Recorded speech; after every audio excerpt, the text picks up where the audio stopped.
Maya Carter thought scrubbing floors for a Korean mafia boss would be her biggest problem until she knocked a poisoned champagne glass from his hand and saved his life in front of 300 witnesses. What she didn't know was that Jin-Woo Han had been watching her for months, that every smile hid a calculated move, and that the moment she stepped into that glittering ballroom wearing midnight blue, she became the perfect weapon against him. Because when you save a dangerous man's life, you don't just earn his gratitude, you inherit his enemies, his secrets, and a love so fierce it could destroy them both. But here's the twist that will leave you breathless. The biggest threat to their survival isn't the rival who wants Jin-Woo dead, it's the truth about what he did to innocent children 3 years ago, and whether Maya can love a man whose hands are stained with blood that will never wash clean. The champagne glass was just the beginning, and what happens next will either save their souls or damn them forever. Subscribe and tell me in the comments, could you love someone after learning they're capable of unthinkable things? Night hall lights glow amber as Maya unlocks the service door. Her hands are sore from scrubbing marble floors all day. She steps inside, shaking rain from her jacket. The penthouse feels different tonight. Tension hangs in the air. Maya notices the unfinished chores waiting, crystal glasses in the sink, laundry folded but not put away. Her phone buzzes with a text from her sister about tuition being due next week. "You're late." Min-sok's voice comes from the shadows near the elevator. Maya felt startled. She hadn't seen him there. Traffic was bad. The bus. "Mr. Han wants to see you." Her stomach tightened. In 3 months of working here, she's only spoken to Jin-Woo Han twice. Both times were about schedules and boundaries. Nothing more. Min-sok leads her through the main living area. Floor-to-ceiling windows show Los Angeles sparkling below. Maya has cleaned these windows dozens of times, but never at night. The city looks different from up here. Jin-Woo sits behind his desk in the study. He doesn't look up when she enters. Papers spread across the dark wood surface. Maya spots a framed photo half hidden behind a stack of files. She looks away quickly. "There's been a situation," Jin-Woo said. His voice was quiet. "Security concerns." Maya felt confused. "I don't understand." "You don't need to." He finally looks at her. His eyes are dark brown, unreadable. "But you'll stay on this floor tonight. The guest room is prepared." Her hands clenched into fists. "I have my own apartment. My sister—" "Your sister is safe." Min-sok confirmed it an hour ago. The silence stretched between them. Maya wants to argue, but something in his expression stops her. "This isn't a request." "How long?" she asked. "Until I say otherwise." Maya felt angry, but also scared. If Jin-Woo Han is worried about security, something serious is happening. She's seen the way his men move through the building, always watching, always ready. "Fine," she said, "but I need to call my sister. Min-sok will handle communication tonight." The elevator dings once from the hallway. Jin-Woo's hand moves slightly toward his jacket. Maya can't see what's inside, but she knows. Her breath caught. "Go," Jin-Woo said.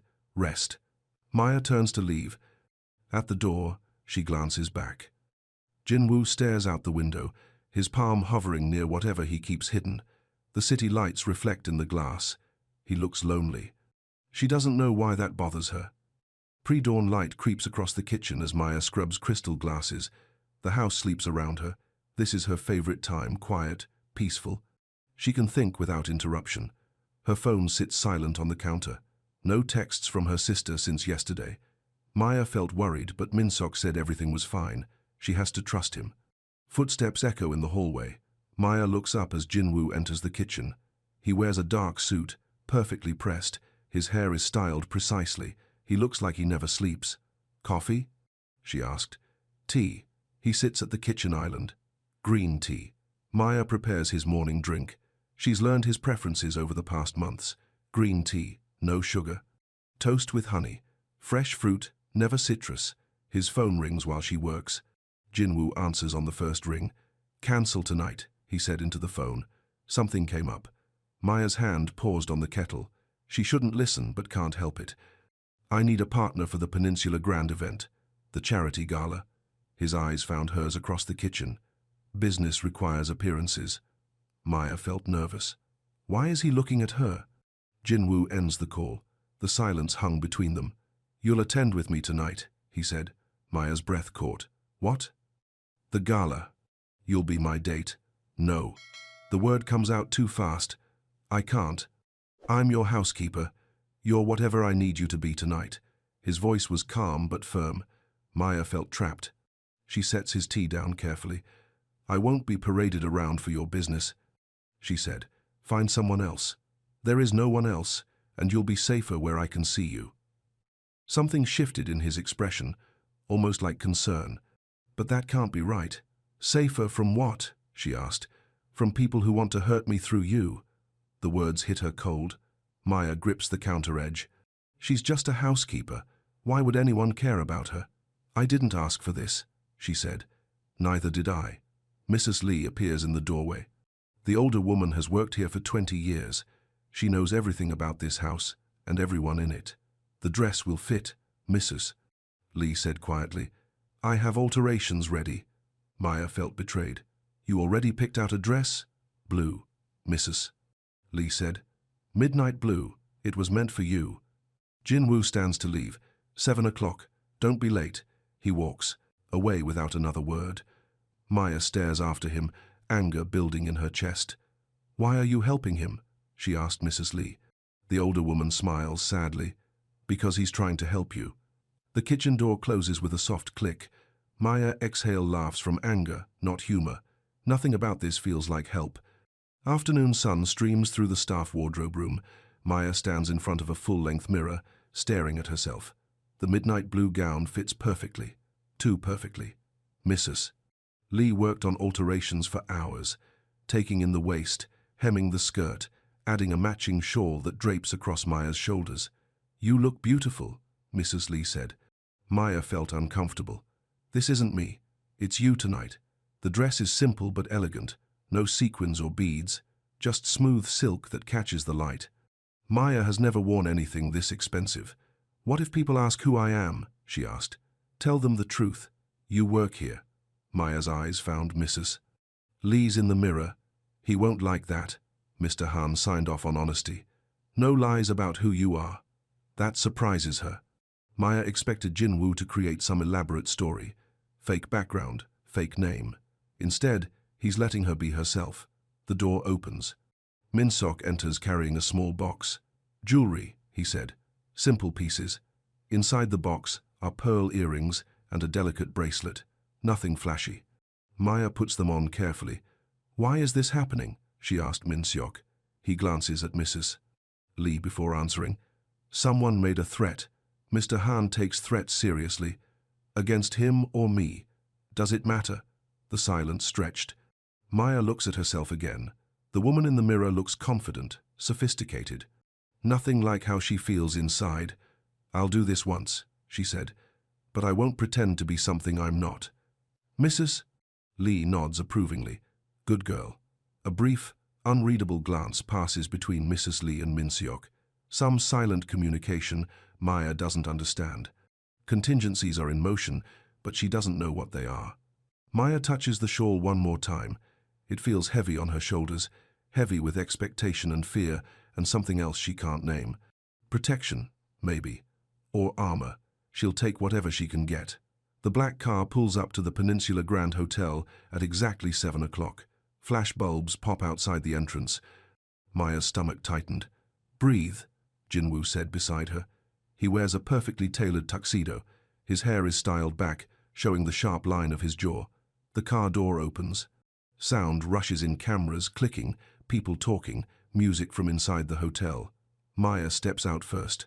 Jinwoo follows immediately, his hand settling at the small of her back. The touch is firm, possessive, but also protective. Whispers start immediately. Who is she? He brought the help. Look at that dress. Trying too hard. Maya's breath caught. She wants to run back to the car, but Jinwoo's hand stays steady against her spine. Ignore them, he said quietly. Walk forward. They move through the lobby together. Hotel staff bow slightly as they pass. Maya notices how people watch Jinwoo, some with respect, some with fear. A woman in a gold dress approaches them. She's beautiful in the way that comes from money and time and perfect genes. Her smile is sharp as glass. Jinwoo, the woman said. What a surprise. Yuna. His voice was polite but cold. Yuna's eyes fixed on Maya. "And who's this?" "Maya Carter," Maya said before Jinwoo could answer. "I work for Mr. Han."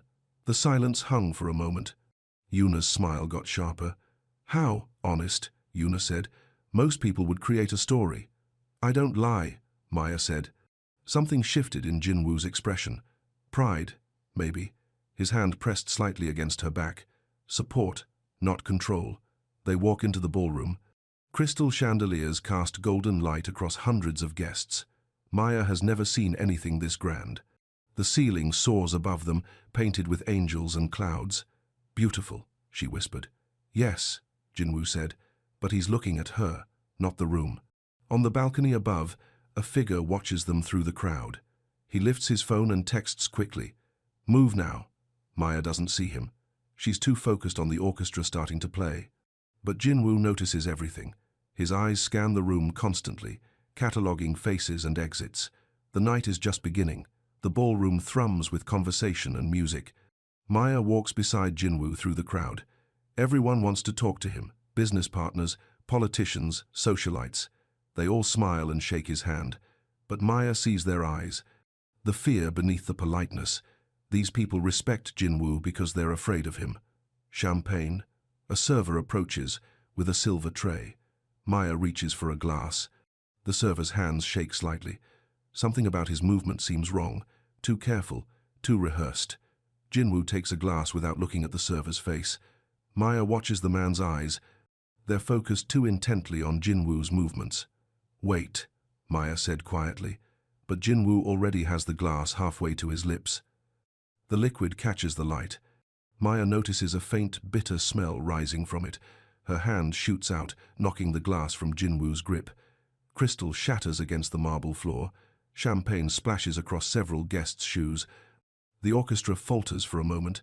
Conversations stop. Everyone stares at Maya, her breath caught. Jinwoo doesn't blink. His eyes find the server, who is already backing away through the crowd. A slight nod to someone Maya can't see. "Clumsy of me," Jinwoo said loudly. "Too much excitement." He signals to Minseok without looking. Maya sees Minseok moving through the crowd, following the server's path. The orchestra resumes playing. Conversations start again, but the energy has changed. People are watching now. "Dance with me," Jinwoo said. It's not a request. He leads Maya onto the dance floor. His hand settles on her waist. Her palm rests against his shoulder. "You saved my life," he said quietly. The champagne smelled wrong. "Bitter almonds." His eyes found hers. "You know about poison. I know about cleaning chemicals. Same principle." They move together across the floor. Maya has never danced formally before, but Jinwoo leads well. Her body follows his without conscious thought. "What happens now?" she asked. "Now we finish the evening. Show them you belong here." "Do I belong here?" His hand tightened on her waist. "You belong wherever you choose to be." Something shifted in his expression. The cold mask drops for just a moment. Underneath, Maya sees exhaustion, loneliness, the weight of constant vigilance. "Why me?" she asked. "For tonight, I mean. Because you're not afraid of me. I am afraid of you." "No, you're afraid of this." He gestures around the ballroom. The attention, the judgment, but not me. The song ends. They separate slightly but stay close. Maya's heart pounds against her ribs. Jinwoo's phone buzzes. He checks it quickly. The text reads, "Contained." Quietly. "It's handled," he said. Maya felt relief flood through her. Whatever threat existed, it's over. For now. They walk back toward their table. Yuna appears again, her gold dress shimmering under the lights. "Such an eventful evening," Yuna said. "Accidents happen, I suppose." Her tone suggests she knows it wasn't an accident. "Indeed," Jinwoo said. "Good thing Maya has quick reflexes." Yuna's smile doesn't reach her eyes. "Lucky for you." Maya senses undercurrents she doesn't understand. Politics and rivalries that go deeper than tonight. "Excuse us," Jinwoo said. "We're leaving." He guides Maya toward the exit. The crowd parts around them. Flashbulbs pop again as they reach the entrance. In the car, Maya finally exhales. "Who was trying to kill you?" she asked. "Someone who thinks I'm weak." "Are you?" Jinwoo looks out the window at the city lights streaming past. Not anymore. His phone buzzes again. This time the message is longer. Maya catches a glimpse of the screen before he closes it. Her blood runs cold. The message mentions her sister's school, her home address, places Jinwoo shouldn't know about. "How long have you been watching me?" she asked. "Since the day you started working for me."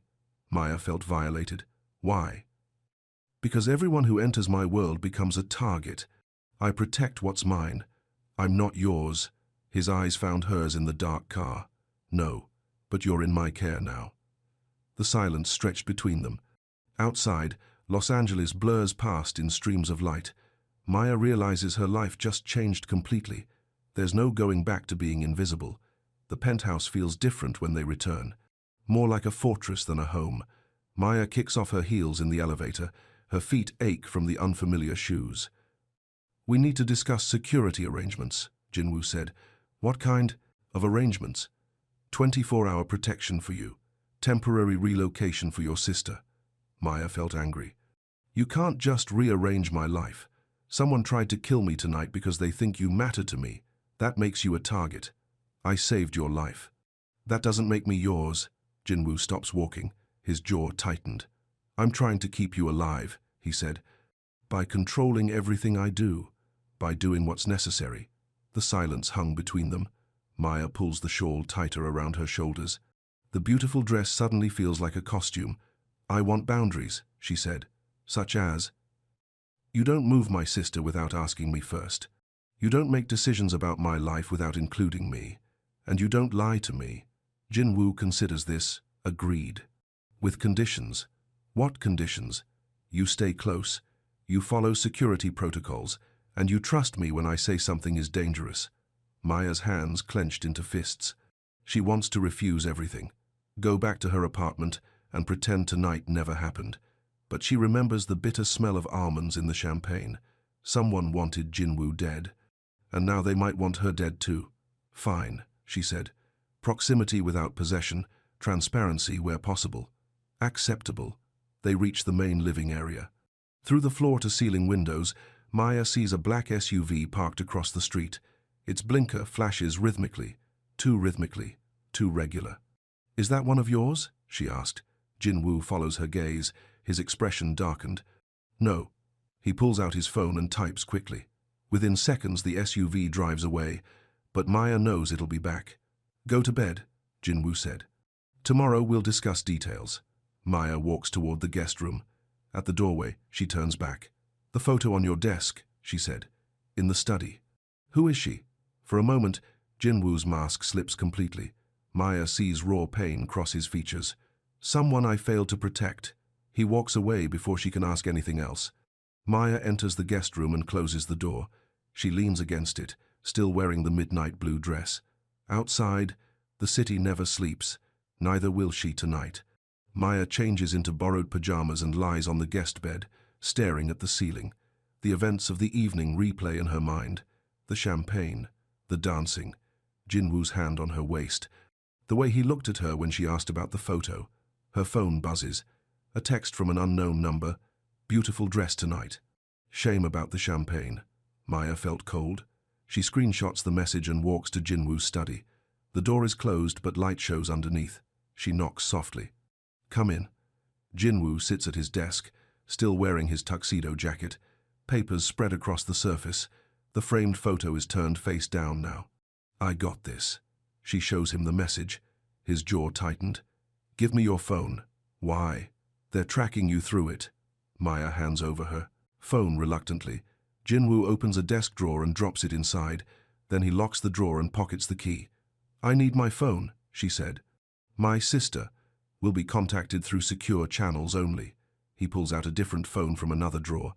"This one is clean, encrypted. Only 3 numbers programmed. Yours, Minsock's, and emergency services." Maya takes the new phone. It feels heavier than her old one. More serious. "How did they get my number?" she asked. "They've been watching you longer than I have." The words hit her cold. Maya sits in the chair across from his desk. The midnight blue shawl falls around her shoulders. "Who are they?" she asked. Jinwoo leans back in his chair. His tie is loosened now, the first sign of imperfection she's seen from him. People who want to hurt me. You became a way to do that when you walked into that ballroom tonight. I didn't choose this. Neither did I. His voice was quiet, almost vulnerable. Maya studies his face in the lamplight. Without the cold mask, he looks younger, tired. The woman in the photo, she said. What happened to her? Jinwoo's hand moves to the overturned frame. For a moment, Maya thinks he might share something real. Then his expression hardens again. Go to bed, Maya. Tomorrow starts early. She stands to leave. At the door, she pauses. For what it's worth, I'm glad you're alive. For what it's worth, so am I. Maya walks back to the guest room. Behind her, she hears a drawer opening, the sound of glass being set on wood. He's looking at the photo again. She lies awake until dawn, listening to the city and wondering what tomorrow will bring. Through the walls, she hears Jinwoo moving around his study, papers rustling, a phone ringing occasionally. At some point around 3 a.m., she hears a different sound, sharper, like someone crying out in their sleep. Maya stands in the hallway, her hand on his door handle. She wants to knock, to check if he's okay, but she doesn't. Whatever demons chase Jinwoo Han through his dreams are his to face. For now. The elevator dings once from down the hall. Maya's breath caught. She hurries back to the guest room and locks the door. Outside, the city glitters with a million lights. But up here, in this fortress of glass and steel, Maya has never felt more alone. Tomorrow, everything changes again. She can feel it coming. Morning light filters through the guest room blinds as Maya wakes to the sound of rain against glass. Her body aches from sleeping in an unfamiliar bed. The midnight blue dress hangs in the closet, a reminder that last night actually happened. The kettle whistles in the kitchen. Maya finds Jinwoo making tea, his hair damp from a shower. He wears dark jeans and a grey sweater, more casual than she's ever seen him. Your sister is safe, he said without preamble. New driver, different route to school, security at both ends. Maya felt grateful and angry at the same time. You should have asked me first. There wasn't time. She pours herself coffee from the machine. The normalcy of the action feels strange after everything. How long does this last? She asked. Until the threat is eliminated. And how long is that? Jinwoo's eyes found hers. I don't know. The honesty surprises her. Maya expected empty reassurances or vague timelines. Instead, he's telling her the truth. Her new phone buzzes. A text from her sister. New driver is nice. Says he knows martial arts. Cool. Maya shows Jinwoo the message. Something shifted in his expression. Almost like amusement. She's not afraid? Maya said.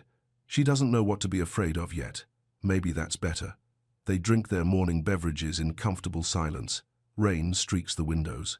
The city below is grey and blurred. Maya's old life feels distant already. Her small apartment, her regular bus route, her predictable schedule. All of it replaced by this strange intimacy with a man she barely knows. I need to check the internet, she said. See what people are saying about last night. Jinwoo hands her a tablet. Maya opens social media and immediately regrets it. Photos from the gala are everywhere. Her in the midnight blue dress, Jinwoo's hand on her back, the champagne glass shattering. The comments make her stomach turn. Gold digger. He's slumming it with the help. She looks desperate. Pretty for a maid. Maya's hands shook as she scrolled. Each comment cuts deeper than the last. Turn it off, Jinwoo said quietly. My sister will see this. Her friends, her teachers. Everyone will know. Your sister texted you about martial arts. She's fine. Maya keeps reading. The cruel words blur together. Her breath caught when she sees a comment with her home address attached. They know where I live, she said. Jinwoo takes the tablet and closes it. Not anymore. Your lease was terminated this morning. Belongings moved to secure storage. Maya felt her world shifting again. You can't just... I can. I did. You have no home to go back to. The silence stretched between them. Maya grips her coffee cup until her knuckles turn white. This is kidnapping, she said. This is survival. Rain pounds harder against the windows. Maya realizes she's trapped here with him. No apartment, no job, except the one that put her in danger. No life outside this penthouse. I hate you, she said. Good. Hate keeps you sharp. Minsok appears in the kitchen doorway. He carries a small device that beeps occasionally. Building is clean, Minsok said, but we found these. He sets 3 tiny objects on the counter. Listening devices. Someone has been monitoring the penthouse. Maya's stomach tightened. How long have those been there? Unknown, Minsok said, but they're old. Weeks, maybe months. She looks at Jinwoo. His jaw tightened with controlled anger. They've been watching us this whole time, Maya said. Yes, they know everything. Our schedules, our conversations, everything. Jinwoo's hands clenched into fists. Yes. The weight of violation settles over Maya. Every private moment, every conversation with her sister, every mundane detail of her life, all of it recorded and analyzed by strangers. What do we do now? She asked. We change everything, Jinwoo said. The afternoon passes in a whirlwind of new protocols. Minsok installs additional security cameras, new locks on all doors, panic buttons in every room. Maya learns code words for different types of danger. Storm means immediate evacuation. Rain means stay in place and wait for instructions. Sunshine means all clear. This is insane, she said as Minsok shows her the panic room hidden behind a bookshelf. This is necessary, Jinwoo said. The panic room contains supplies for 3 days. Water, food, medical kit, communication equipment. Maya feels sick looking at it. Has anyone ever had to use this? She asked. Once, Mrs. Lee said quietly from the doorway. She enters carrying a tray of tea and sandwiches. Her expression is troubled. When? Maya asked. 3 years ago, Mrs. Lee said. Different threat, different circumstances. Maya notices how Mrs. Lee doesn't look at Jinwoo when she says this. Some painful memory hangs between them. What happened 3 years ago? Maya asked. The silence hung heavy in the air. Mrs. Lee sets down the tray with careful precision. Mr. Han lost someone important, she said finally. Maya's eyes found Jinwoo's. He stares out the window at the rain-soaked city. The woman in the photo, Maya said. Yes. Mrs. Lee touches Jinwoo's shoulder gently. She would want you to protect Maya, to do better this time. Jinwoo's hands clenched into fists. I failed her. You were young, inexperienced. You trusted the wrong people. I won't make the same mistakes. Maya watches this exchange with growing understanding. Whatever happened 3 years ago destroyed something inside Jinwoo, left him guarded and hypervigilant and terrified of losing anyone else. What was her name? Maya asks softly. Sua, Mrs. Lee said when Jinwoo doesn't answer. She was pregnant. Maya's breath caught. Not just a woman died, a child too. The rain pounds against the windows with renewed force. Maya understands now why Jinwoo moves through the world with such careful control, why every security measure feels life or death to him. He's not being paranoid, he's being haunted. I'm sorry, Maya said. Jinwoo finally looks at her. His eyes are raw with old pain. Don't be sorry. Be careful. Evening settles over the penthouse. Maya sits in the living room reading a book Mrs. Lee brought her. The rain has softened to a gentle patter. Jinwoo enters carrying 2 cups of tea. He sets one beside her on the coffee table. Thank you, she said. He sits in the chair across from her. For the first time since this started, they're alone, without immediate crisis. Tell me about your sister, he said. Maya felt surprised. Why? Because she's important to you. That makes her important to me. Maya sets down her book. Her name is Zoe. She's 19, studying pre-med at UCLA. Brilliant but stubborn. Sounds familiar. She wants to be a surgeon, thinks she can save everyone. Also sounds familiar. Maya looks at him curiously. You think I try to save everyone? You saved me tonight, without hesitation. Anyone would have done that. No, they wouldn't. The silence stretched between them. Rain drums against the glass. Maya sips her tea and studies Jinwoo's face in the lamplight. Why did you really bring me to the gala? She asked. I told you. I needed a partner. You could have hired someone. An escort, an actress, someone trained for that kind of thing. Jinwoo's hands tightened around his teacup. I needed someone I could trust. You barely know me. I know enough. Like what? I know you work 2 jobs to pay for your sister's tuition. I know you've never called in sick. I know you return every penny if you accidentally take too much change at the store. Maya felt exposed. You've been watching me. I've been protecting you. There's a difference. Since when? Since the first day you walked into my house and looked me in the eye without flinching. The admission hangs between them. Maya remembers that first day 3 months ago. She'd been nervous but determined not to show it. When Jin-woo questioned her references, she met his gaze directly. Most people are afraid of you, she said. Most people have good reason to be. Should I be afraid? Jin-woo leans forward slightly. His eyes found hers. Not of me. Never of me. Something shifted in the air between them, a recognition of trust given and received. Maya's heart pounds against her ribs. The lights flicker suddenly. Once, twice, then steady again. Jin-woo's phone buzzes. He checks it quickly, his expression darkening. What is it? Maya asked. Storm's getting worse. We might lose power. As if summoned by his words, the lights go out completely. Emergency lighting kicks in, casting everything in red shadows. Maya's breath caught. In the red light, Jin-woo looks dangerous again, all sharp angles and hidden threats. Storm, he said quietly, but he's not talking about the weather. The emergency lighting casts strange shadows across the penthouse. Maya sits frozen on the couch as Jin-woo moves with practiced efficiency. Stay here, he said. Don't move until I come back. Where are you going? To check the building. He disappears into the hallway. Maya hears him talking quietly to Min-seok, footsteps on the stairs, doors opening and closing. She's alone in the red-lit living room. Minutes pass. The silence stretches until Maya can hear her own heartbeat. Rain continues pounding the windows. Her new phone buzzes. A text from an unknown number. Pretty, in the dark, Maya felt. Cold terror flood through her. Someone is watching her right now. She looks toward the windows but sees only rain and city lights far below. The emergency lighting makes it impossible to see clearly. Another text. He can't protect you forever. Maya's hands shook as she typed back. Who are you? The response comes immediately. Someone who knows your sister's dorm room number. Maya's breath caught. She tries to call Jin-woo, but the call won't go through.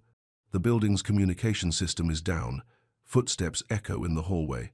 Maya looks up hopefully, expecting Jin-woo's return. But the footsteps stop outside the living room.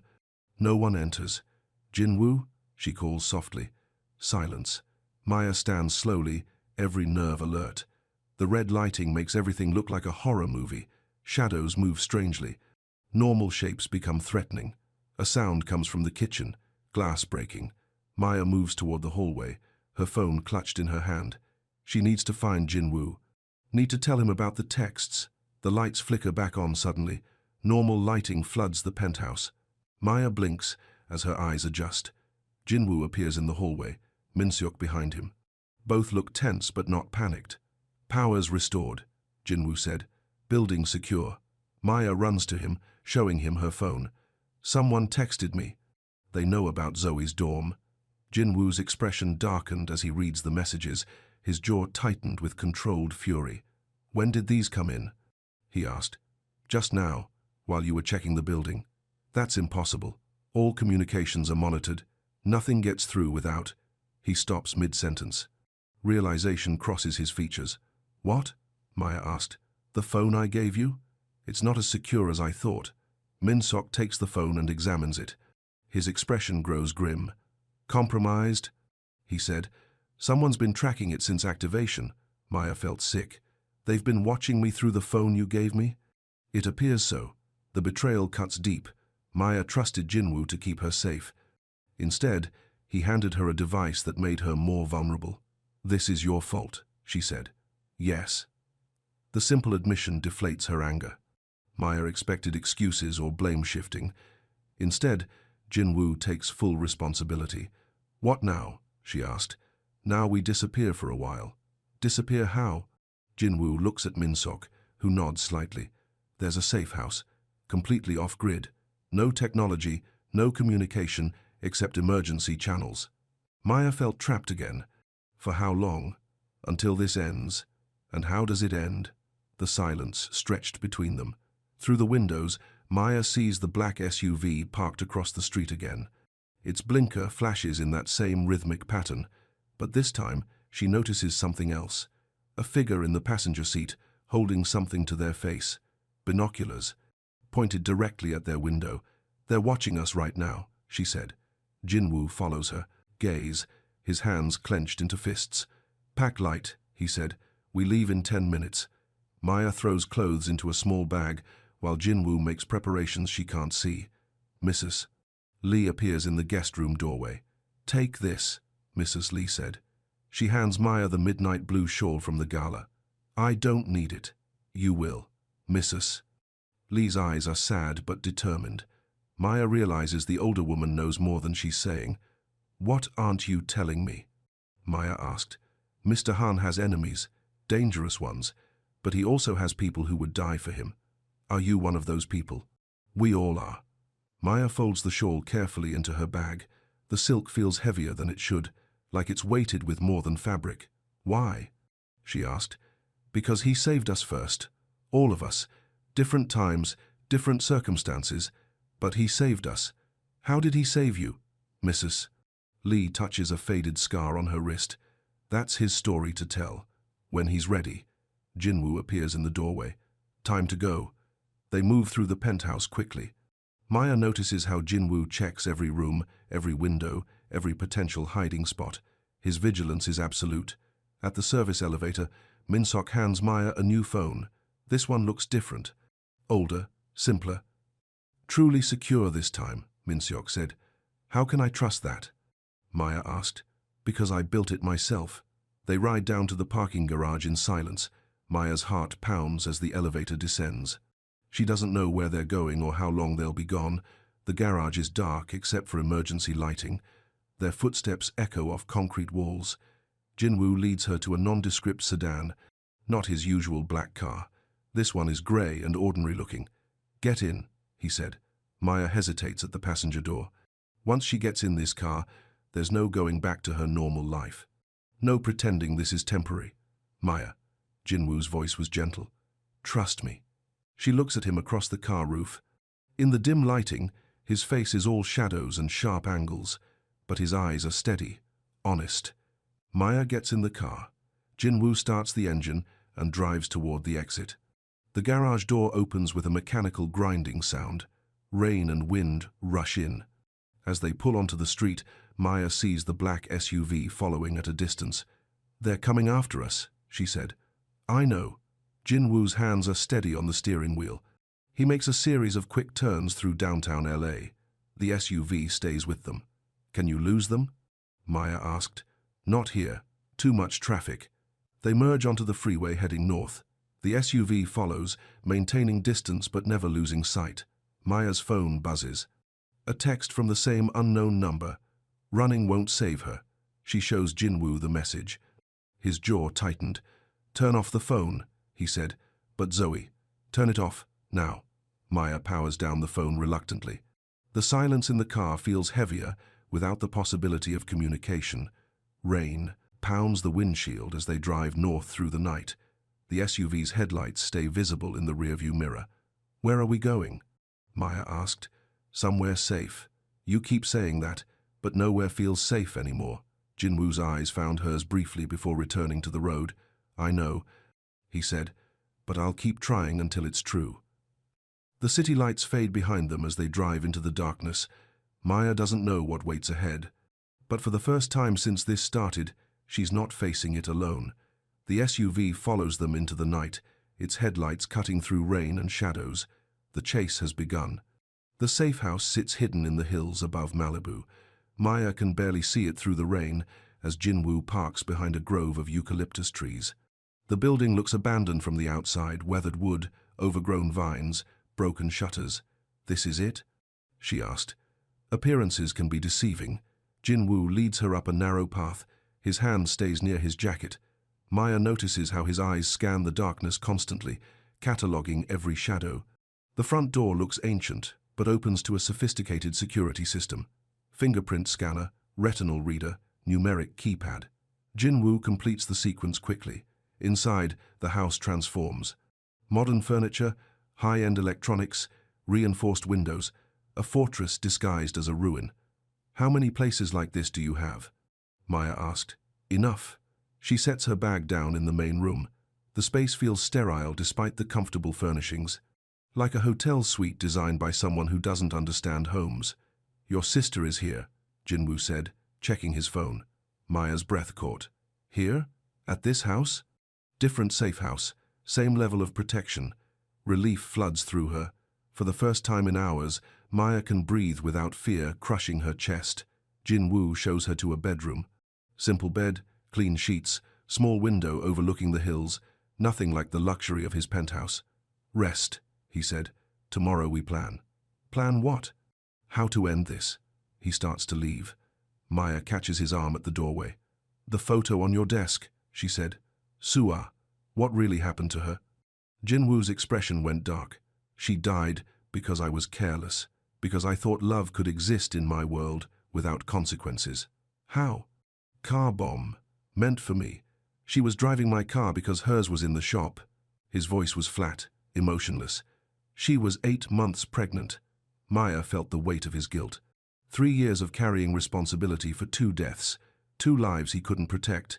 "It wasn't your fault," she said. "It was exactly my fault. You didn't plant the bomb. I made her a target by loving her." The silence stretched between them. Rain drums against the windows. Maya understands now why Jinwoo keeps everyone at a distance, why every relationship becomes a liability in his mind. "Is that what you think about me?" she asked. "That caring makes me a target?" "I know it does, but you're doing it anyway." "I'm trying not to. You're failing."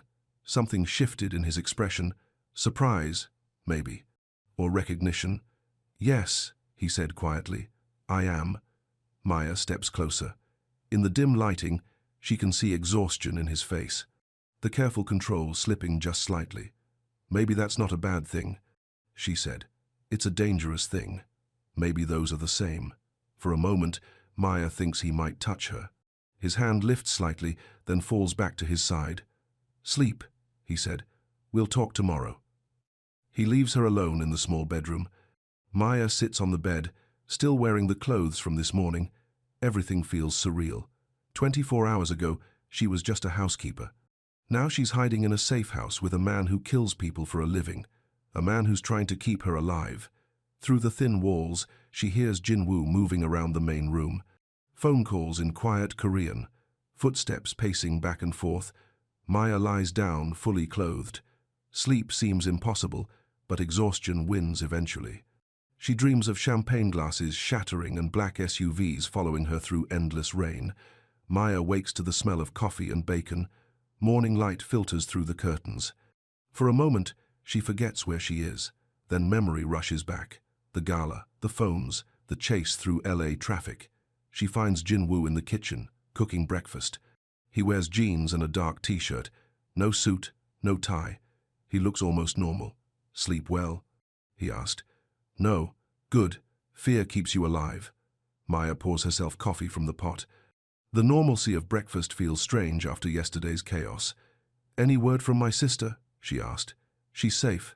Asking about you constantly." "Can I call her?" "Not yet. Too risky." Frustration builds in Maya's chest. "How long until I can have my life back?" "That depends on how quickly we can identify the threat."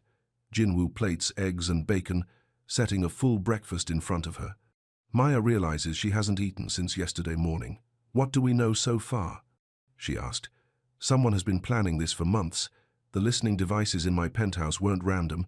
They knew exactly where to place them. Inside job? Possibly." Maya eats slowly, thinking. "Who has access to your house?"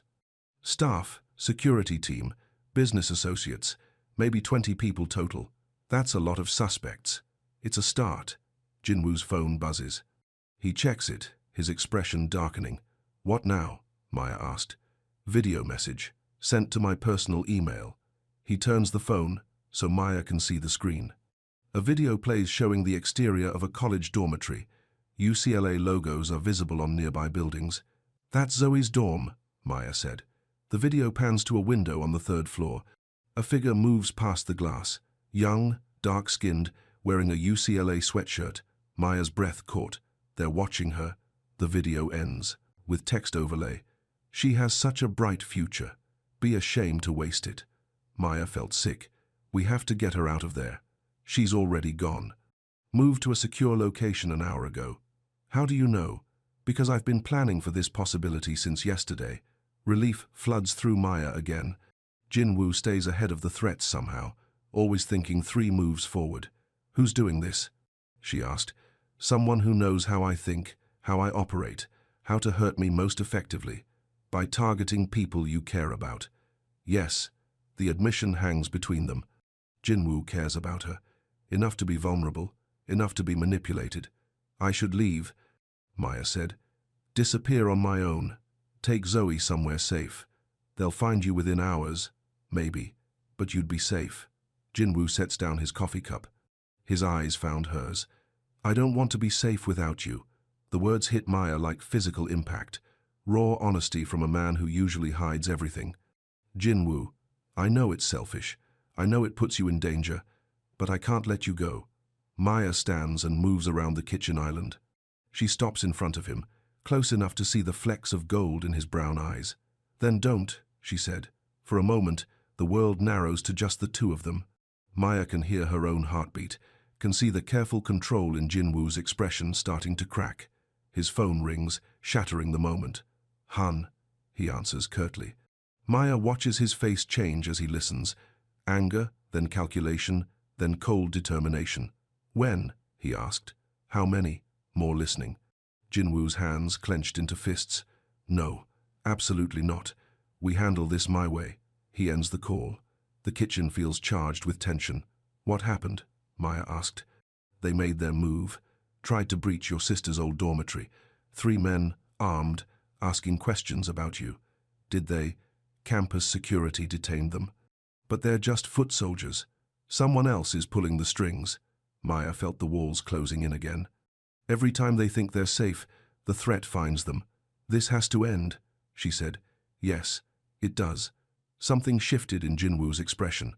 The careful businessman mask replaced by something harder, more dangerous. What are you planning? Maya asked. To draw them out. Make them come to me instead of hunting you. How? By giving them what they want, which is. Jinwoo's eyes found hers. Me, vulnerable, distracted by love. The word hangs between them. Love. Neither of them has said it before, but it's been growing in the spaces between words. That's not vulnerability, Maya said. That's strength. In my world, they're the same thing. Maya reaches for his hand. His fingers are warm, steady despite everything.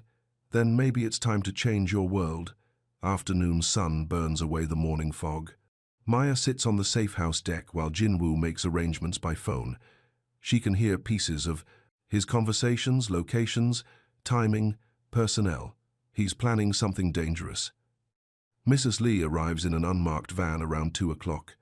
She looks older, more fragile than at the penthouse, but her eyes are sharp with purpose. How are you holding up, dear? Mrs. Lee asked. I've been better, Maya said. Mr. Han is doing everything possible to keep you safe. I know, but at what cost? Mrs. Lee sits beside Maya on the wooden deck chairs. The older woman stares out at the hills rolling toward the ocean. He loves you, Mrs. Lee said simply. He barely knows me. He knows enough.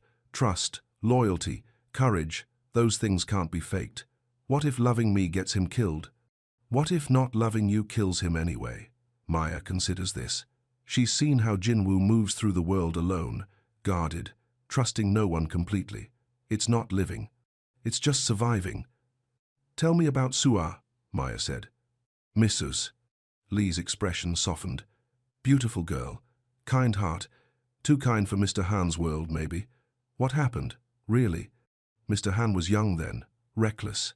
He thought love could exist in a bubble, separate from his responsibilities. And now he knows better. Love doesn't exist in bubbles. It exists in the real world, with real consequences. That sounds terrifying. It is.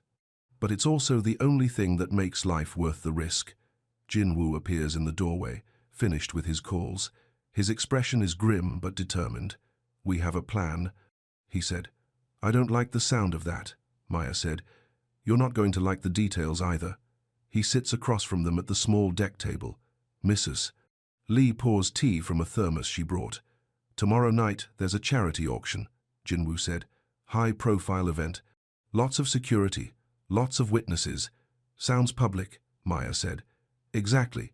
Our enemies won't expect me to appear somewhere so visible. Because it's stupid? Because it's bold. Maya's stomach tightened. You're using yourself as bait. I'm controlling the battlefield, choosing when and where this ends. What about me? Do I hide here while you risk your life? Jinwoo's eyes found hers. You'll be with me. Absolutely not, Maya. I said no. I won't be paraded around another gala while people try to kill you. This is different. This time, we're ready for them. Mrs. Lee watches this exchange with interest. Maya realizes the older woman already knew about this plan. You're all insane, Maya said. We're all determined, Mrs. Lee corrected. There's a difference. Maya stands and walks to the deck railing.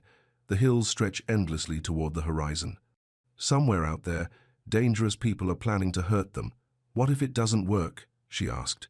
Then we try something else, Jinwoo said. What if you get hurt? Then you run, disappear, live the life you deserve.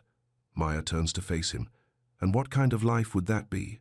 Always looking over my shoulder? Always wondering if you're alive or dead? A safe life, a lonely life. The silence stretched between them. Ocean breeze rustles through the eucalyptus trees. I'm not Su-ah, Maya said finally. I know. I'm not fragile. I'm not innocent.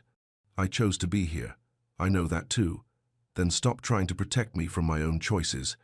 Jinwoo stands and moves to the railing beside her. His shoulder brushes against hers. If something happens to you, he started, something might happen anyway. That's life. Not if I can help it. Maya turns to face him fully. You can't control everything. You can't protect everyone. Sometimes you have to trust that the people you love are strong enough to stand beside you. Even if it kills them. Even then. The words hang heavy between them. Maya sees the war in Jinwoo's expression, love fighting against fear, hope battling experience. The auction is tomorrow night, he said finally. Then we better start preparing. Mrs. Lee smiles from her chair. I brought another dress. Blue again. Darker this time. Maya almost laughs. Of course you did. Navy blue. For courage. I'll need it. Jinwoo's phone buzzes with another message. This time he shows it to Maya immediately. Looking forward to tomorrow night. Dress pretty. J, Maya asked. Jae-hyun Seo, heir to a rival organization. He's signing his threats now. He's getting cocky. That's good for us. How is that good? Cocky people make mistakes. Maya hopes he's right. Tomorrow night, everything comes to a head. Either they end this threat permanently, or it ends them. She looks out at the hills one more time. The sun is setting, painting the sky in shades of gold and red. Tomorrow, the sky might look very different. Night settles over the safe house. Maya lies awake in the small bedroom, listening to Jinwoo move around the main room. He's been on the phone for hours, coordinating details for tomorrow. Around midnight, she hears a different sound. Sharp, like someone crying out. Maya gets up and walks to the main room. Jinwoo sits at the kitchen table, head in his hands. His phone shows a video call that just ended. Bad news? She asked. Your sister. She's asking about you. Scared. Maya sits across from him. What did you tell her? That you're safe. That this will be over soon. Do you believe that? Jinwoo raises his head. His eyes are tired, strained from too much planning and too little sleep. I have to believe it. Maya reaches across the table and covers his hand with hers. His fingers are cold despite the warm night. Tell me about the plan, she said. Simple. We attend the auction, act normal, wait for them to make their move, and then we end this. That's not a plan. That's a hope. Jinwoo's mouth quirked slightly, almost a smile. Sometimes hope is all we have. They sit in comfortable silence for a while. The safe house creaks around them, settling into the say. Night. Maya studies Jinwoo's face in the dim kitchen light. What happens after? She asked. If we survive tomorrow? I don't know.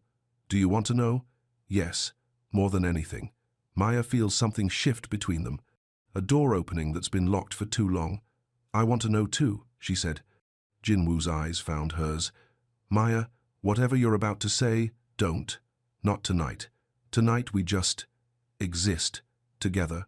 What about tomorrow? Tomorrow we fight. Tonight we just breathe.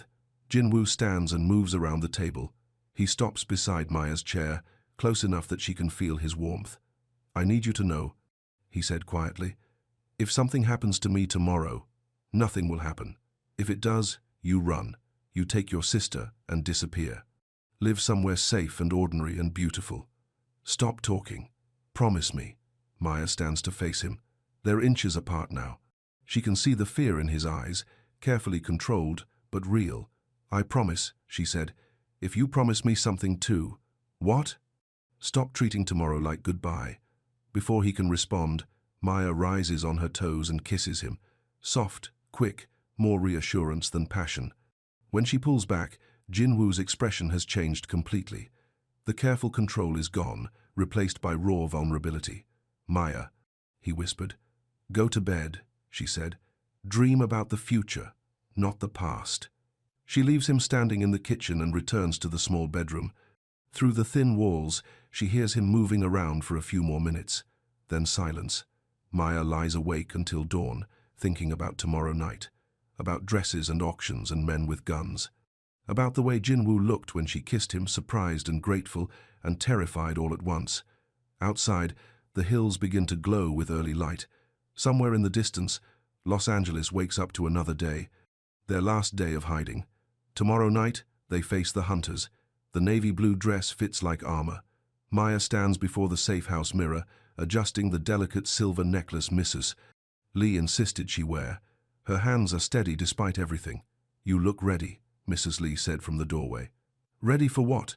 To get shot at a charity auction? Ready to end this." Jinwoo appears behind Mrs. Lee. He wears a midnight black tuxedo that makes his shoulders look broader. His hair is perfectly styled. He looks dangerous and elegant in equal measure. "Transport arrives in 10 minutes, he said. Maya turns from the mirror. "Different car than last time?" "Armored, bulletproof glass, trained driver. Comforting. Mrs.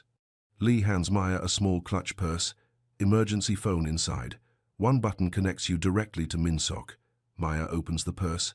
Besides the phone, there's something else inside. Something small and metallic. "Is that pepper spray?" Mrs. Lee said calmly. "Enhanced formula." Maya stares at the older woman. "You carry military-grade pepper spray to charity auctions." "I carry it everywhere." Jinwoo checks his watch. "Time to go." They walk to the front door together. Maya feels like she's walking toward her execution, or her freedom, maybe both. The armored car idles outside, black and intimidating. Maya recognizes the driver, one of Minseok's men. He nods respectfully as they approach. "Evening, Mr. Han, Miss Carter." "Status report," Jinwoo said as they settle into the back seat. "Perimeter secure. No unusual surveillance detected. Team is in position at the venue." Maya's stomach tightened. "How many people are we expecting to try to kill us tonight?" "Unknown," Jinwoo said. "But we're ready for them." The drive to downtown LA passes in tense silence. Maya watches the city lights blur past the bulletproof windows. Normal people living normal lives, unaware that a war is happening around them. "What's our signal if things go wrong?" she asked. "There is no signal," Jinwoo said. "If things go wrong, you run." "I'm not running, Maya," I said. "I'm not running. We're in this together." Jinwoo's jaw tightened. "This isn't negotiable." "Everything is negotiable." The driver's radio crackles with quiet updates. "Alpha team in position. Bravo team standing by. Charlie team reports all clear." Maya realizes how many people are risking their lives to protect her tonight. The weight of that responsibility sits heavy on her chest. "They're doing this for you," she said quietly. "They're doing this because it's their job." "No, they're doing this because they believe in you." Jinwoo's eyes found hers. "I hope their faith isn't misplaced." "It's not." The car pulls up to the Beverly Hills Hotel. Red carpet, photographers, beautiful people in expensive clothes. Just like the Peninsula Grand 2 nights ago, but everything has changed since then. "Remember," Jinwoo said as the driver opens their door, "act normal, smile. Pretend we're just another couple enjoying a charity event." "What if I can't pretend? Then we're both dead." Maya takes a deep breath and steps out of the car. The auction is held in the hotel's grand ballroom. Crystal chandeliers, marble columns, flowers everywhere. Maya counts at least 300 guests, milling around with cocktails and catalogs. Any one of them could be trying to kill Jinwoo. Champagne. A server approaches with a silver tray. No, thank you, Maya said quickly. The server moves on. Jinwoo guides Maya through the crowd with practiced ease. He stops to shake hands with business partners, exchange pleasantries with socialites. Maya watches his performance with fascination. This version of Jinwoo is charming, relaxed, completely at ease. Nothing like the careful, guarded man she knows. "You're good at this," she whispered during a break in conversations. "Years of practice. Do you ever get tired of pretending?" "Every day." A familiar figure approaches through the crowd. Yuna, wearing emerald green silk that matches her calculating eyes. "Jinwoo," Yuna said warmly. "Maya, how lovely to see you both again." Yuna. Jinwoo's voice was polite but wary.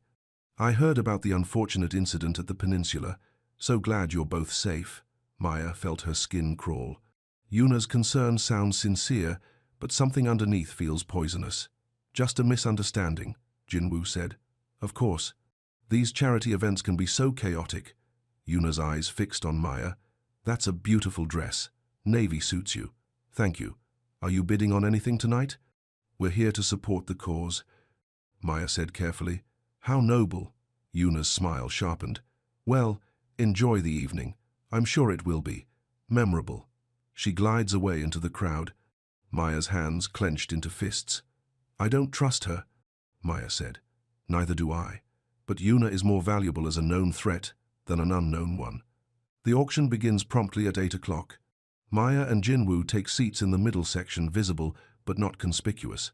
Maya spots several of Minsok's men scattered throughout the audience. The first few items sell quickly. Art pieces, vacation packages, jewelry. Maya tries to pay attention, but her eyes keep scanning the crowd. "Relax," Jinwoo whispered. "You look like you're expecting an attack." "I am expecting an attack." "Don't. Let them come to us." Item 15 is a vintage wine collection. Bidding starts at 50,000. Maya watches wealthy people casually throw around more money than she makes in 2 years. Her phone buzzes with a text from an unknown number. "Beautiful evening for a charity auction." Maya shows Jinwoo the message. His expression darkened. "They're here," he said quietly. "Where?" "Doesn't matter. Just stay calm." The bidding continues around them. Maya feels like she's sitting on a bomb waiting to explode. Every sound seems amplified. Every movement feels threatening. Another text. Item 23 should be interesting. Maya checks the auction catalogue. Item 23 is a painting donated anonymously. The description is vague. Contemporary piece exploring themes of loss and redemption. "That's not a coincidence," she whispered. "No, it's not." The auctioneer reaches item 22, a sculpture that sells for $30,000. Maya's heart pounds as they move to the next lot. Item 23, the auctioneer announces, an untitled contemporary work exploring themes of loss and redemption. 2 assistants wheel out an easel with a covered painting. Maya's breath caught when she sees the dimensions. It's exactly the right size for the framed photo on Jinwoo's desk, the photo of Suah. "Ladies and gentlemen," the auctioneer continues, "this piece was donated anonymously with a special request that the donor be allowed to say a few words before bidding begins." A figure stands in the back of the ballroom, tall, well-dressed, confident. Even from a distance, Maya can see his cruel smile. "Jaehyun," Jinwoo said quietly. "Good evening," Jaehyun said into a wireless microphone. 3 years ago, a beautiful woman died in a car bombing meant for someone else. Tonight, we remember her." He signals to the assistants, who pull away the covering. Maya's breath caught. It's not a painting, it's a photograph. Enlarged, framed in silver, mounted on an easel for everyone to see. The photograph shows Suah lying in a hospital bed, clearly dead. Her face is peaceful but pale. Her pregnant belly is visible under the sheet. The ballroom erupts in shocked whispers. Maya feels sick looking at the image. Beside her, Jinwoo has gone completely still. "The opening bid," Jaehyun continued, "is the life of the man who failed to protect her." Security moves through the crowd, but not toward Jaehyun. Toward Maya and Jinwoo. "We need to go," Maya said. "It's too late," Jinwoo said quietly. Red laser dots appear on his chest. Sniper sights from multiple directions. Maya realizes they're surrounded. "Mr. Han," Jae-hyun called out, "would you care to make a bid?" Jin-woo stands slowly. Every movement is tracked by the laser sights. Maya sees Min-seok's men trying to position themselves, but there are too many threats. "Jae-hyun," Jin-woo said, his voice carrying clearly across the ballroom, "this is between us. Let the others go. But where's the fun in that?" More figures emerge from the crowd. Armed men who've been posing as guests all evening. Maya counts at least 8 visible weapons. "You destroyed my family 3 years ago," Jae-hyun continued. "Killed my brother in that car bombing. Tonight, I return the favor." "Your brother planted the bomb that killed Sua," Jin-woo said. "Details." Maya's phone buzzes with another text. "Stand up slowly. Walk toward the exit. No sudden movements." She shows Jin-woo the message. His eyes found hers. "Trust me," he whispered. They stand together. The laser dots track their movement as they walk toward the ballroom exit.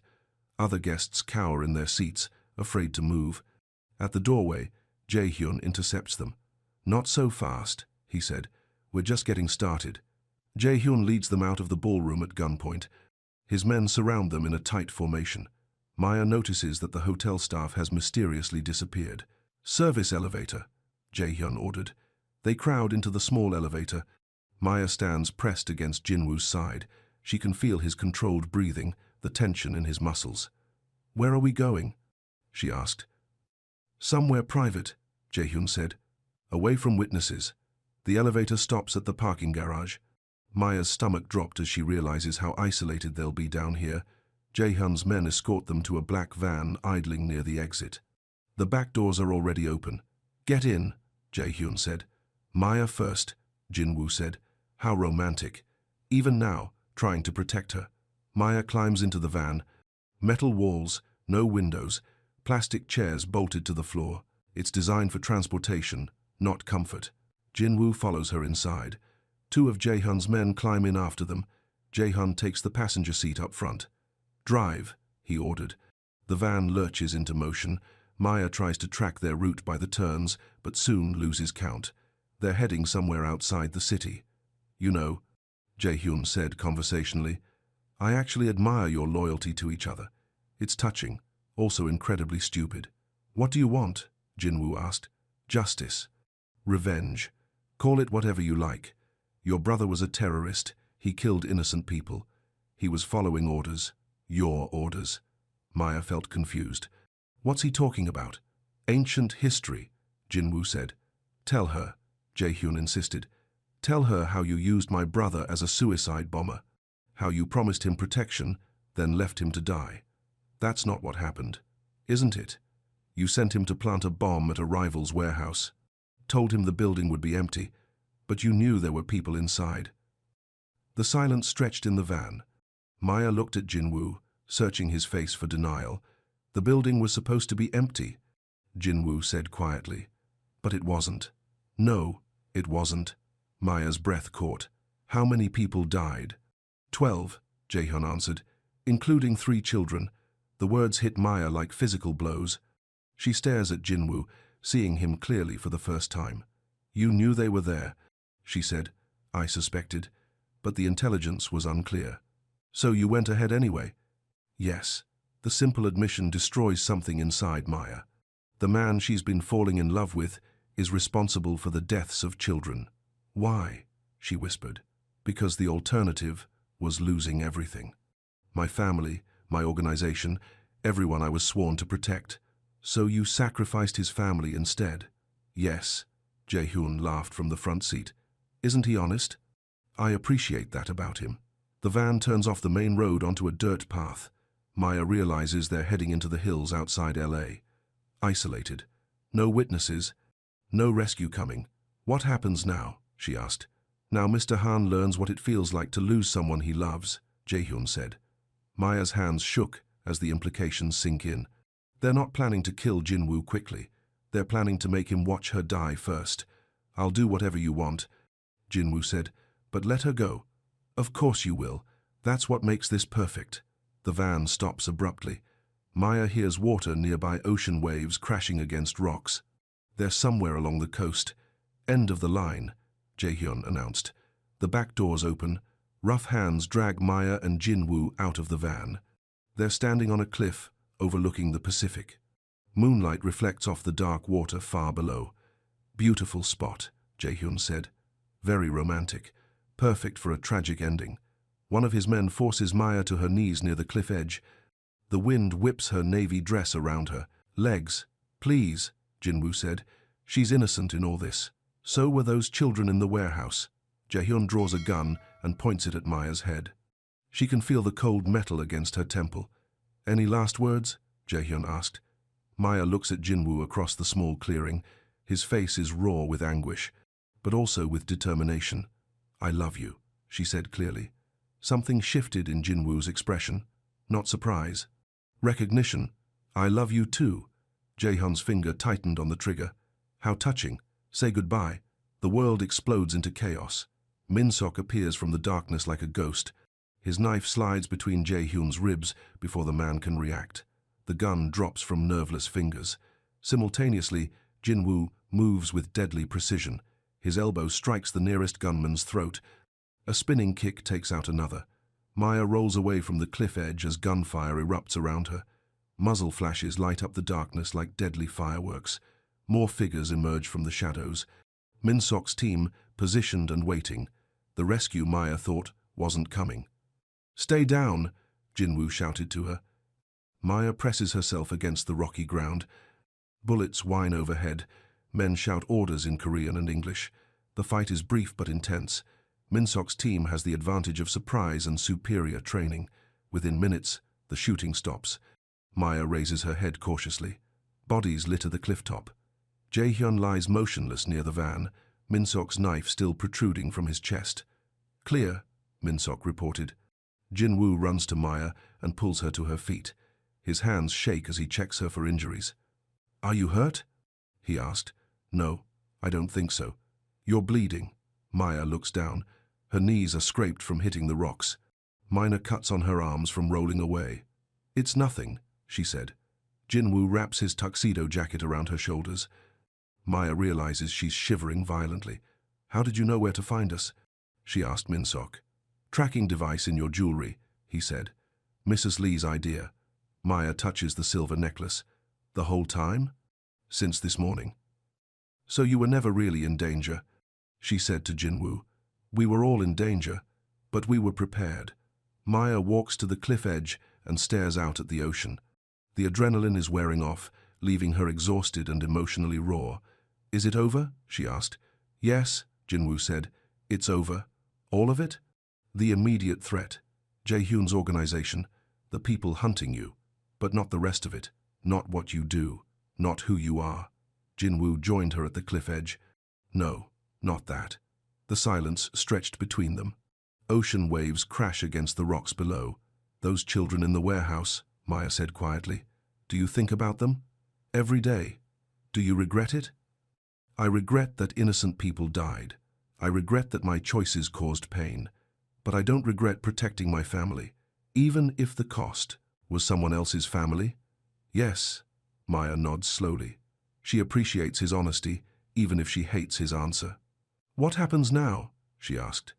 Now we go home. Where's home? Jin-woo's eyes found hers. Wherever you are. Maya feels something break open inside her chest, not her heart, something deeper. Some wall she built to protect herself from exactly this moment. I love you, she said, but I don't know if I can live with what you've done. I know. I don't know if I can be with someone who makes those kinds of choices. I know that too.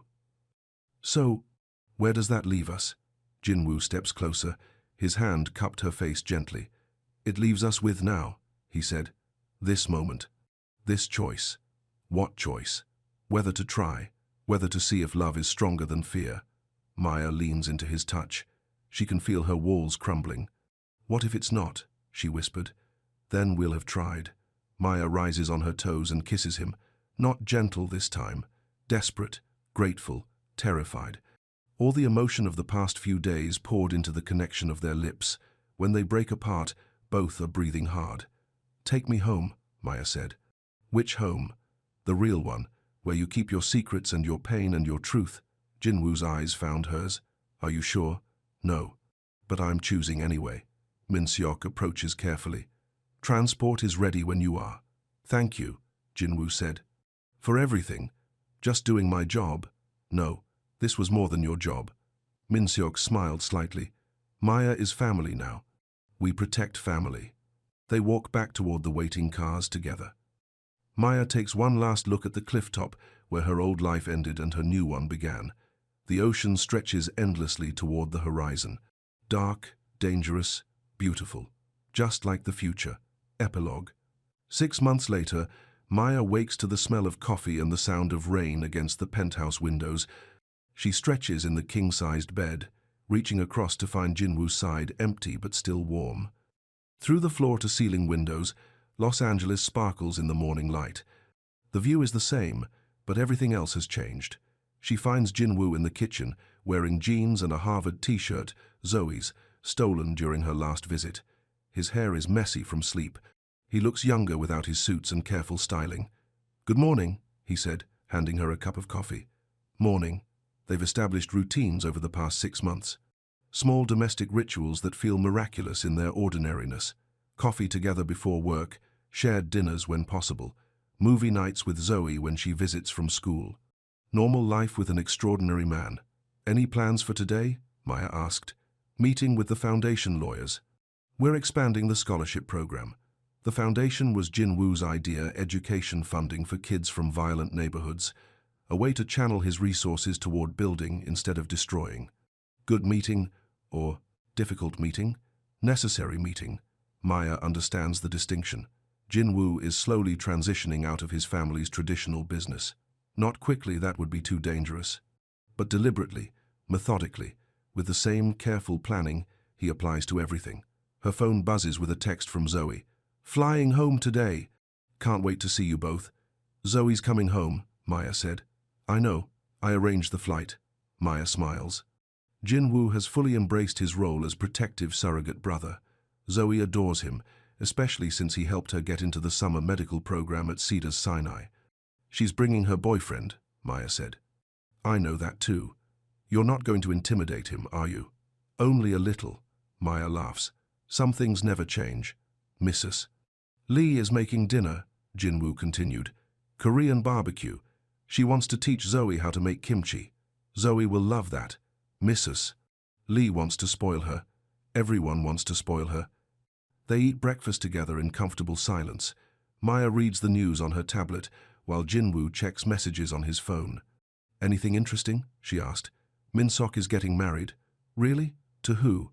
"The librarian from UCLA. They met when he was researching security for Zoe's dorm." Maya grins. Romance blooms in unexpected places. Indeed. Jinwoo's phone rings. Business call, judging by his expression as he answers. "Han," he said formally. Maya listens to his side of the conversation. Logistics for something. Timing. Personnel. The language of his world that she's learning to understand. "Handle it," he said finally. "I trust your judgment." He hangs up and returns to his breakfast. "Problem?" Maya asked. "Solution." Min-seok found a way to resolve that shipping issue without violence. "Good. Very good." Maya finishes her coffee and starts getting ready for work. She runs a small non-profit now, focused on job training for at-risk youth. Jinwoo provided the startup funding anonymously. "Will you be home for dinner?" she asked. "Wouldn't miss it. Even if business requires your attention, business can wait." This is perhaps the biggest change in Jinwoo, his willingness to prioritize personal life over professional obligations. It's taken months for him to trust that the world won't collapse if he's not available 24 hours a day. Maya kisses him goodbye at the elevator, a soft, familiar touch that still makes her heart race. "I love you," she said. "I love you too." The elevator doors close between them. Maya heads to work, and Jinwoo goes to his meeting about foundations and scholarships and ways to build instead of destroy. They've found their rhythm. Not perfect, not without challenges, but real. Evening settles over the penthouse as Maya returns from work. She can hear voices from the kitchen, Zoe's laughter, Mrs. Lee's gentle teaching, the sizzle of meat on the grill. "Maya," Zoe calls out. "Perfect timing. Mrs. Lee is teaching me secret family recipes. They're not secret if she tells everyone." Maya said, hugging her sister. But they're special. Zoe looks older somehow. College is maturing her in ways Maya didn't expect. She's still brilliant and stubborn, but with new confidence, new independence. Where's the boyfriend? Maya asked. David's parking the car. Jinwoo made him drive around the block 3 times to test his parallel parking skills. Of course he did. Jinwoo appears from the living room, carrying plates for dinner. He looks completely domestic despite his intimidating reputation. How did David do on the parking test? Maya asked. Acceptable, Jinwoo said seriously, though his backing technique needs work. You're ridiculous. I'm thorough. The front door chimes. Zoe runs to answer it, returning with a tall young man who looks nervous despite his smile. Everyone, this is David, Zoe said proudly. David steps forward with his hand extended. Mr. Han, it's an honor to meet you. David. Jinwoo shakes his hand with measured pressure. I hear you're studying pre-law. Yes, sir. Corporate law, specifically. Interesting field. Lots of ethical challenges. Maya recognizes Jinwoo's intimidation tactics, polite questions designed to reveal character under pressure. Every field has ethical challenges, David said carefully. It's how you handle them that matters. Something shifted in Jinwoo's expression. Approval, maybe. Indeed, Jinwoo said. Let's eat. They gather around the dining table for dinner. Korean barbecue, kimchi, rice, and side dishes Mrs. Lee prepared with loving care. The conversation flows easily. Zoe's classes, David's internship, Maya's work with the non-profit. How's the foundation coming along? Zoe asked Jinwoo. Growing faster than expected. We're funding 200 students this year. That's amazing. It's necessary. Maya watches Jinwoo interact with her sister and her sister's boyfriend. He's different with them than with business associates. Warmer, more patient, more human. This is who he becomes when he feels safe. After dinner, Zoe insists on showing David around the penthouse. Maya and Jinwoo clean up while Mrs. Lee prepares care packages for Zoe to take back to school. He seems like a good kid, Jinwoo said, referring to David. You approve? Preliminarily. What convinced you? He didn't flinch when I asked about ethics. And he looks at Zoe the way I look at you. How do you look at me? Jinwoo sets down the dish he's washing and turns to face her. Like you're the most important thing in my world. Maya's heart does the same flutter it did 6 months ago. Some things never change. You are the most important thing in my world, she said. Even knowing what I've done? What I'm capable of? This is the question that hangs between them always. The weight of Jinwoo's past, the moral complexity of his choices. Especially knowing that, Maya said, because I also know what you're becoming. Which is? Someone who chooses love over fear, someone who builds instead of destroys, someone worth loving. Jinwoo crosses to her and pulls her into his arms. Maya melts into his embrace, still amazed by how perfectly they fit together. I don't deserve you, he whispered. Nobody deserves anybody. We just choose each other anyway. Every day. Every day. They hold each other in the warm kitchen while Zoe's laughter echoes from the living room. Through the windows, Los Angeles spreads out beneath them like a glittering promise. This is home, not the penthouse or the city or any physical location. These people, this choice to love despite fear, because of fear, through fear. What are you thinking about? Jinwoo asked. The future. What do you see? Us, together, making it up as we go. Sounds perfect. Sounds terrifying. Same thing. Maya laughs and kisses him softly.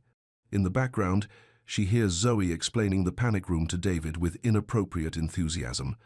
Some secrets can't be hidden forever, but some truths are worth the risk of sharing. Ready for whatever comes next? Jinwoo asked.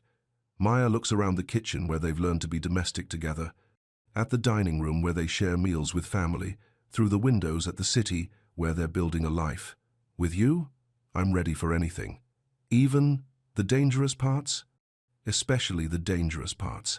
Jinwoo smiles and spins her around the kitchen. Maya laughs as the world blurs past in streams of light and possibility. They're home. They're safe. They're together. Everything else is just details. Outside, rain begins to fall against the windows, but inside, warmth fills every corner of their carefully constructed sanctuary. Maya looks at Jinwoo and sees their future written in his eyes. Complicated, uncertain, beautiful. They choose each other, every day. Despite everything, that's enough. That's everything. That's love. The end.